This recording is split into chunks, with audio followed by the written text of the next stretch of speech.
এবং যেটা 15 বছরে হয় নাই, যেটা 15 বছরে হয় নাই সেটা আজকে হয়েছে।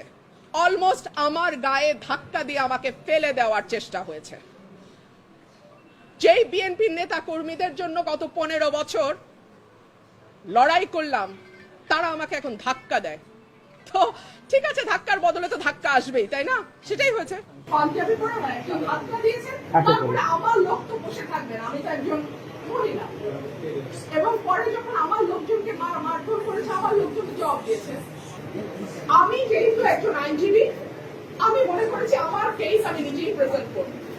সো আমার কেস আমি প্রেজেন্ট করেছি।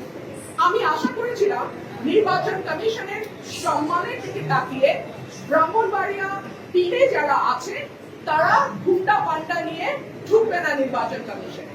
বাট আনফরচুনেটলি আমি দেখলাম ব্রাহ্মণবাড়িয়া 3-এ যিনি প্রার্থী, তিনি তার সদল বলে 20-25 জন মিলে গুন্ডা পান্ডার মতন তারা সেখানে আচার আচরণ করলেন। আমি কোনো গুন্ডা বদমাশের মেলা করতে চাইলে করতে পারতাম, গুন্ডা আনতে চাইলে গুন্ডা আনা যায়, অসুবিধা হয় না।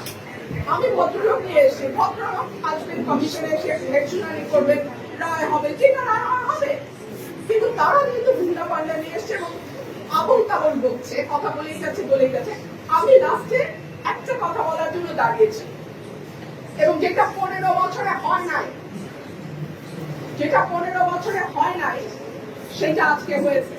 অলমোস্ট আমার গায়ে ধাক্কা দিয়ে আমাকে ফেলে দেওয়ার চেষ্টা হয়েছে। যে বিএনপির নেতা কর্মীদের জন্য গত 15 বছর লড়াই করলাম, তারা আমাকে এখন ধাক্কা দেয়। তো ঠিক আছে, ধাক্কার বদলে তো ধাক্কা আসবে, তাই না?